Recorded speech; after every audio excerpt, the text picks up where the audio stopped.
we pay our respects to the traditional custodians of the land, the Bunwarong people of the Kula Nation, and their elders past, present, and emerging.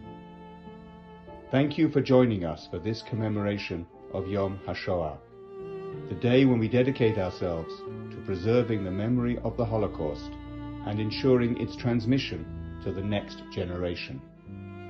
Please rise for the singing of Advance Australia Fair.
Scopus community, we are gathered here today for Yom Ha'Shoah, Holocaust Remembrance Day.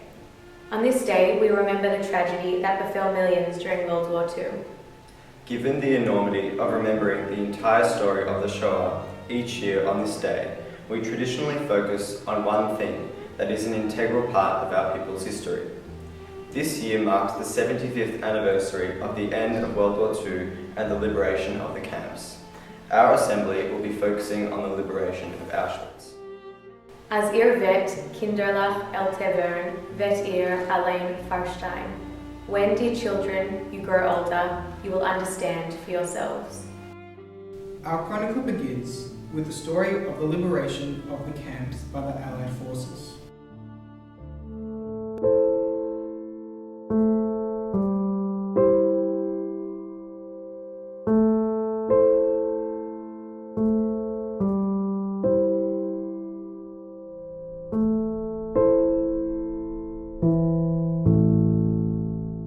Though fighting still raged in the Pacific Theater, World War II in Europe officially ended with Germany's unconditional surrender on May 8, 1945.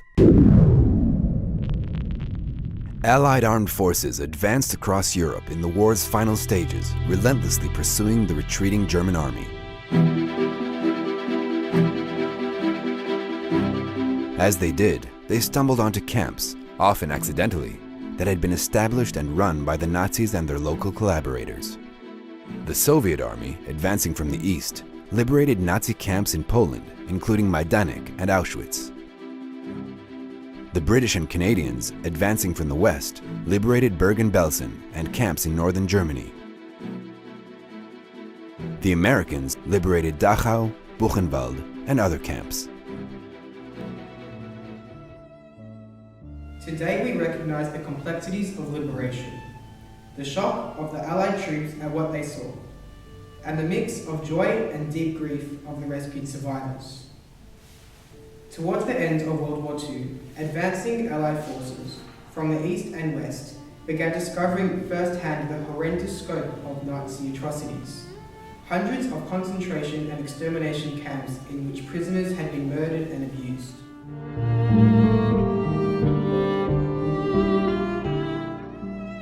On January 27, 1945, Soviet troops entered the Auschwitz-Birkenau extermination camp, the last extermination center still functioning under the Nazis. They found 7,650 emaciated and very sick survivors.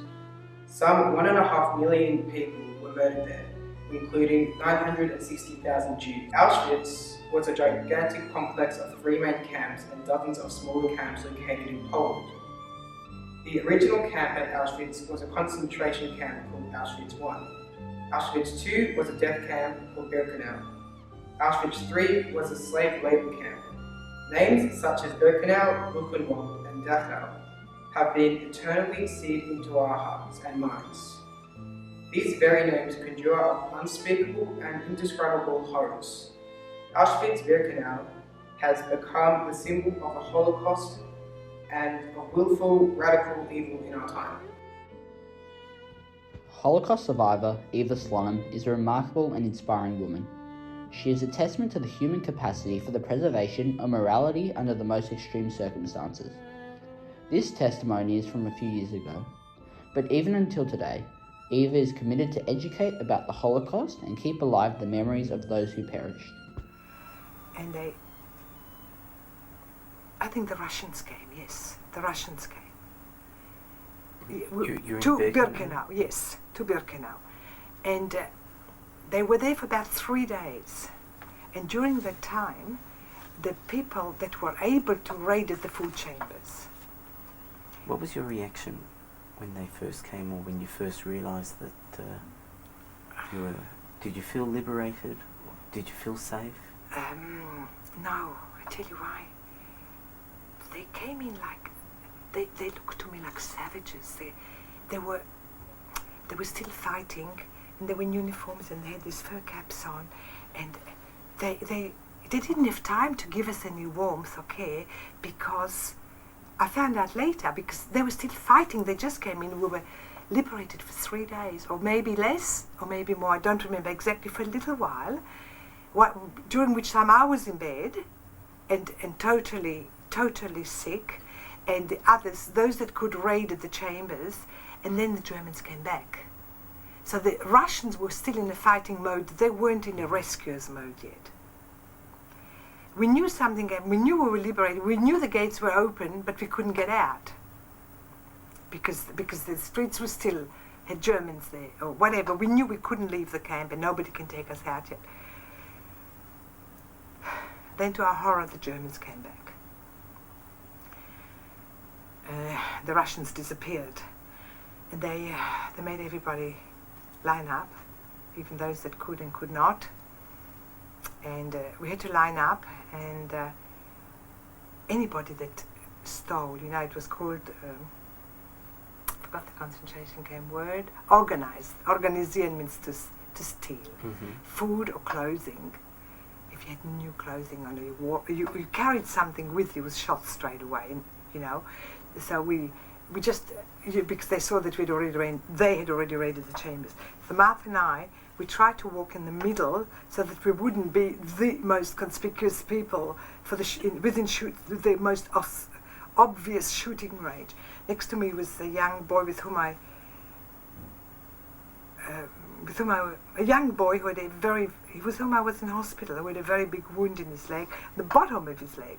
And I didn't think he would be able to walk one step, but he did. He walked all the way. And I think I never saw him afterwards. And then we arrived between Birkenau and Auschwitz. There were 3 kilometers. We arrived in Auschwitz. All the time, marching and people being shot on the way. And then we were taken into a very big barrack, and we were told we're not allowed to get out of there. And we heard shooting in the streets, and we heard shooting everywhere, actually.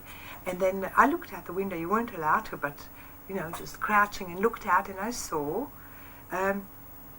soldiers that are dressed like in linen sheet, in white uniforms. Mm-hmm. And they were the Russians. They wanted to be concealed from the snow, not be visible, and they were fighting they were fighting with the Germans, like hand-to-hand fighting. And soon, I don't know how many hours later, we were told that we are free, we're liberated. When they caught German soldiers, they put them on a hill of snow, and they had to stand on that hill, and they were frightened, and they were trembling, and they were shaking, and they were not even hungry yet or anything. And the Russians said, we're not addressing themselves to me, but to adult survivors, do what you like with them. Here, you can have them. No one touched them. No one. I don't know, I'm still thinking whether it was because of fear, or because we are more human than they are, or we didn't have the strength or what. Anyway, nobody touched them. How did you feel towards those Germans? I wouldn't have killed them. I couldn't have. Didn't have the killer instinct in me. No. I couldn't think about vengeance. All I wanted to do was get well and get out. I thought somebody else, grown-ups, soldiers, will take care of this. This song is by Hannah Senesh, who was born in Hungary in 1921. When she was 18, she immigrated to Palestine to get away from anti-Semitism. But then she volunteered to return to Europe in 1944 and was captured, tortured and shot in Hungary by the Nazis. It took 6 years for her body to be returned to Israel.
For those Jews still alive in these camps, liberation meant the end of a deadly, repressive, and nominal existence. However, for most prisoners, celebration was impossible. What the liberators found in these camps astounded them.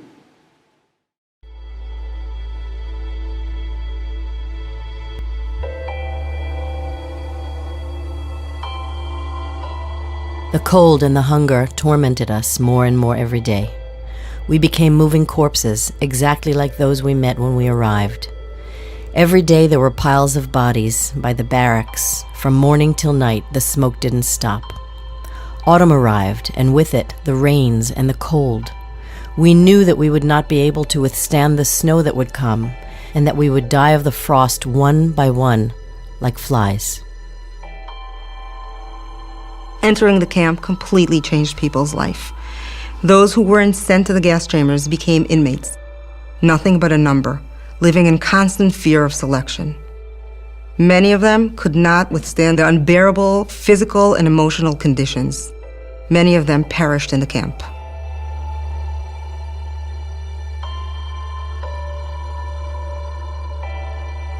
There was no place to escape the cold. We slept in our clothes and sometimes in our shoes. The worst moment, though, was waking. It demanded the same decision every morning. I had to choose whether to fight or give in. So what made it possible for some to bear the horrifying emotional and physical conditions? What made it possible for them to live in the shadow of death?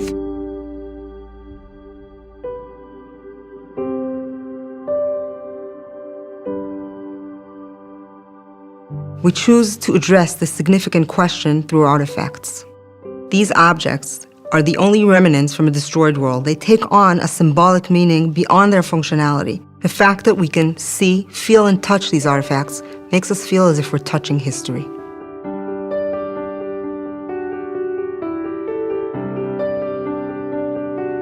While imprisoned in Auschwitz, Janka Brezhnev traded a full day's ration of bread for this comb. She kept it throughout the war and ever since. Janka could not shower. She didn't have any clean clothes, but she was clinging to this comb. Clinging to the comb meant she was still a woman.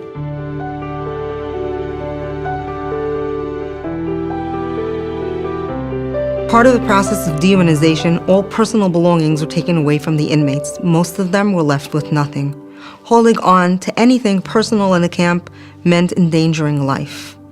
Those who chose to hold on to a personal artifact did it because it meant that they were keeping their dignity, that they were maintaining their identity, that they were hanging on to who they were. Without a sense of meaning, it was very difficult to survive in a world of chaos.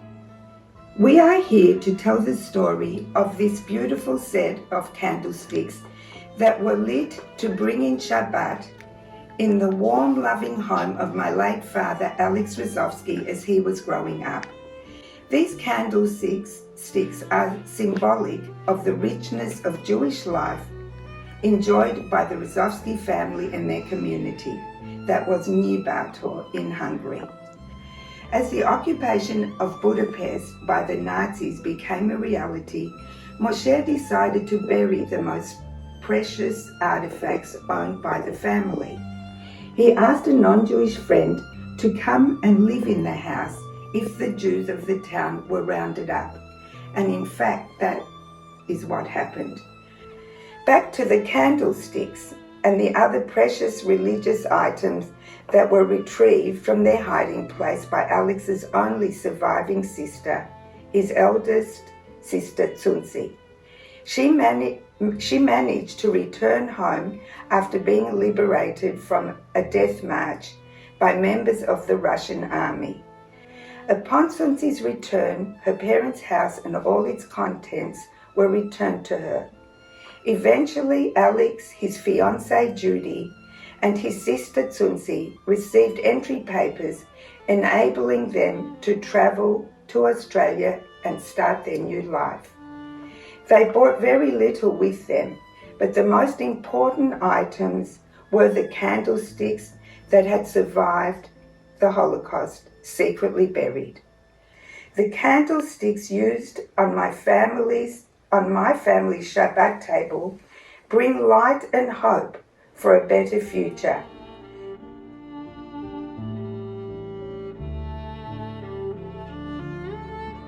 However, liberation was a bittersweet time for those who remained alive.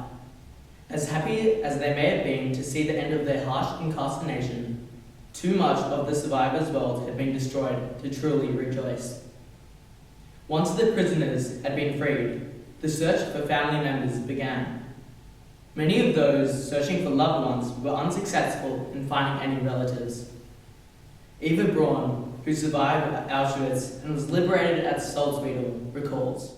But after it sank in, the freedom, I realized that where I was hoping the whole time that I will see my father and maybe hope beyond hope my mother, although I knew that this is not a realistic hope. Most of the survivors had to fight so hard just to stay alive that they didn't have the capacity or the ability to confront the fates of their loved ones. Up until liberation, many had expended all their energy on surviving from minute to minute. Now they realized that their entire families were gone. Their lives would never be the same. While the rest of the world was counting the dead, the Jews were counting the living.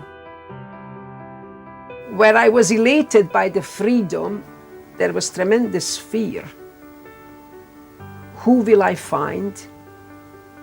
How will we survived this, but we have to go back to civilization. How will we react in a normal world again? We are here two young girls without anything. We were afraid we will have nobody.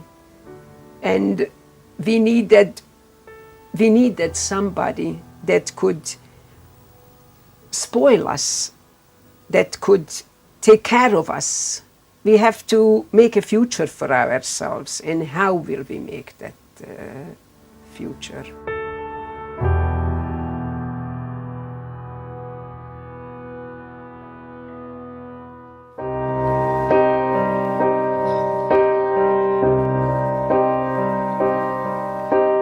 כביש ישן, שביל בגן עץ ובית. אבא כאן, אמא שם, כאן נשארתי. מה שהייתי פעם מזמן, מה שעכשיו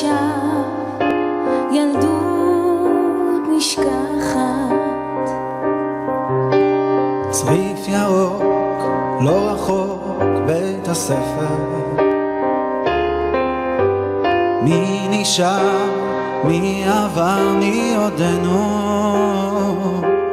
מה שהיינו פעם מזמן.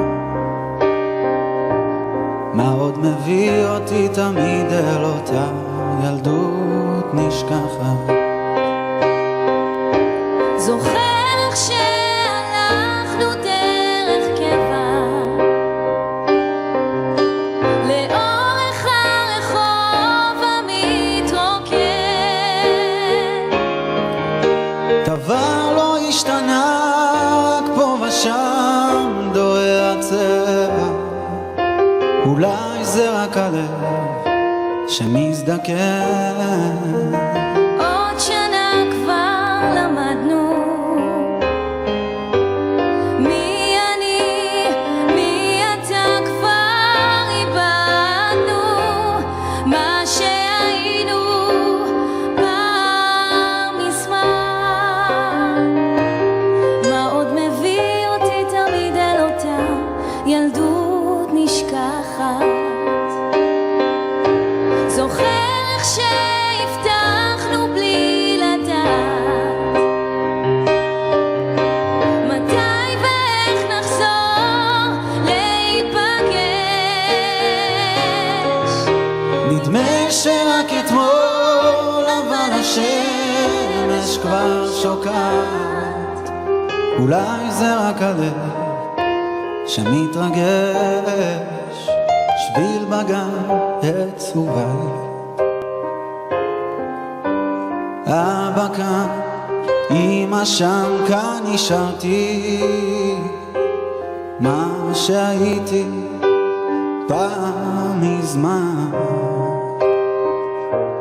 מה עוד מביא אותי תמיד אל אותה ילדות נשכחת. מה עוד מביא אותי תמיד אל אותה ילדות נשכחת.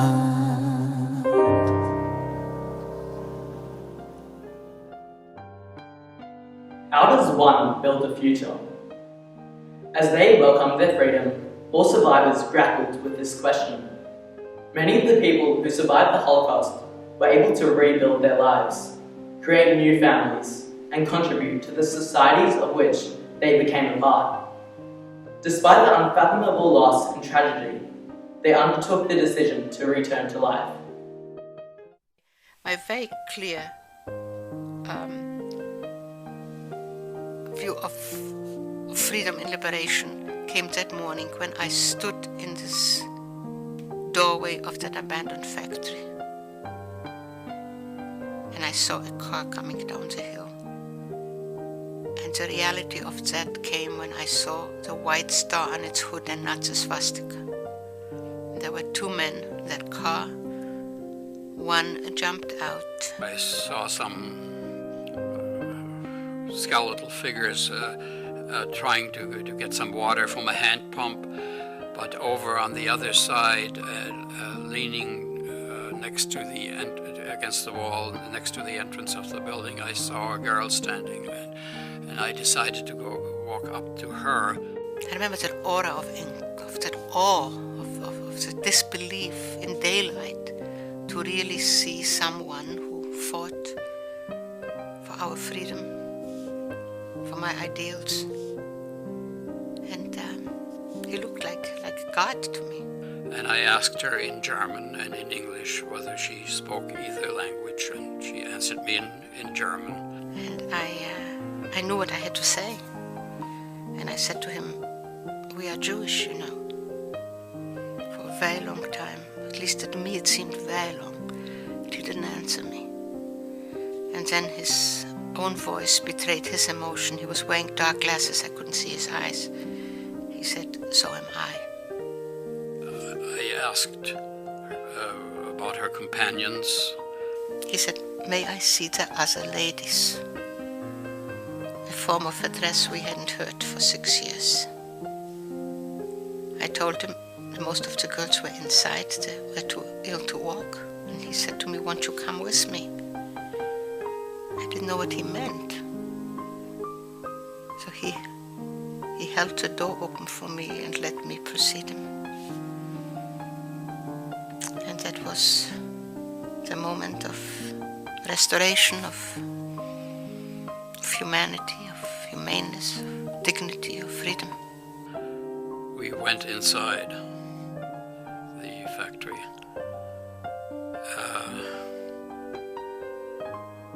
It was an indescribable scene.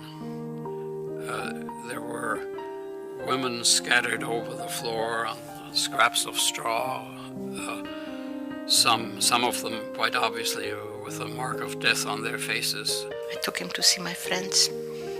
The girl who was my guide made sort of a sweeping gesture over this scene of devastation and said the following words: "Noble be man, merciful and good." And I could hardly believe that she was able to summon a poem by the German poet Goethe, which is called The Divine, at such a moment. And there was nothing that she could have said that would have underscored the grim irony of the situation better than what she did. And this first young American of Liberation Day is now my husband. He opened not only the door for me, but the door to my life and my future. Tragically, many of our students, relatives, and family members perished in the Holocaust. We will now screen the honour roll with their names and many, many other victims' names recorded on it.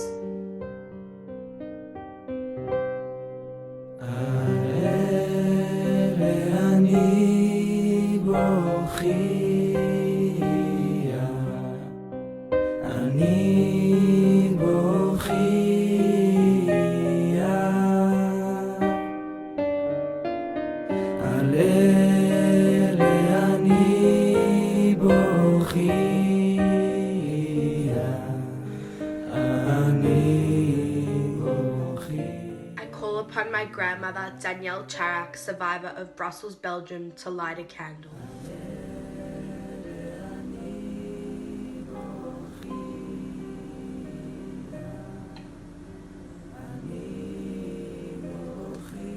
I'm lighting this candle on behalf of the Scopus family in memory of 6 million Jews who were murdered during World War II. Amongst them, my own 2 grandmothers, many uncles and aunts and little cousins, all of whom I never knew. We call upon our grandmother, Nina Bassett, who is a survivor of the Lvov ghetto, to light a candle.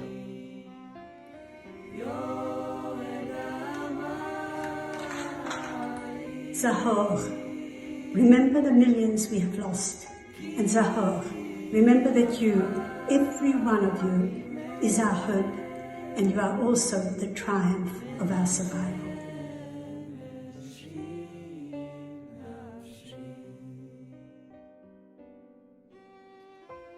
Please rise for El Maleh Rachamim and Kaddish. El Maleh Rachamim, Dayan Almanach V'Avei Yetomim, Al nא תחשב ותתאפק לדם ישראל שנשפך כמים, המצא מנוחה נכונה על כנפי השכינה, במעלות קדושים וטהרים. זוהר הרקיע מאיר ומסעירים, לנשמותיהם של רבבות אלפי ישראל, אנשים ונשים, ילדים וילדות, שנהרגו ונשחטו ונשרפו ונחנקו ונקברו חיים בארצות אשר נהגה בהם יד הצרה הגרמנית וגרורה. כולם קדושים וטהרים, ובהם גאונים צדיקים, עזי הלבנה אדירי התורה, וגן עדן תהא מנוחתם, לכן בעל הרחמים יסתירם בסתר כנפיו לעולמים, ויצרו בצרוך החיים ונשמתם. אדוני הוא נחלתם, וינוחו בשלום על משכבם, ונאמר אמן. יתגדל ויתקדש שמי רבה, בעלמא דברה חירותי ימליך מלכותי, וחייכוני ומכוני וחיי לכל בית ישראל, בעגלה בזמן קריב, ויאמרו אמן. יהי שמי רבא מברך לעולם וליומי עומיה, יתברך, ישתבח, יתפאר, יתרומם, יתנשא, יתהדר, יתעלה, ויתעלה, שמי קודשו ברכו, לאלו מכל ברכתה ושירתה, תושבחתה ונחמתה, אברהם ואלמד יאמרו אמן. יהי שלום רבא מן שמיא וחיים עלינו ועל כל ישראל יאמרו אמן. עושה שלום במרומיו, הוא יעשה שלום עלינו ועל כל ישראל ויאמרו אמן. The Partisan Song was written by Hirsch Glick. He wrote a great number of poems and songs, only a few of which survived through friends who hid them. In 1943, when news of the Warsaw Ghetto Uprising reached the Vilna Ghetto, Hirsch Glick wrote the following song, Sag nicht kein, Never Say. Through this song, Hirsch Glick became not only a legend, but also a symbol of faith and spiritual defiance. Hirsch Glick did not survive the war, but his song lives on in the heart and minds of the Jewish people. This song has become an anthem and is sung at Holocaust commemorations throughout the world. Please rise for the singing of the Partisan Song, followed by Hatikva.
Sophie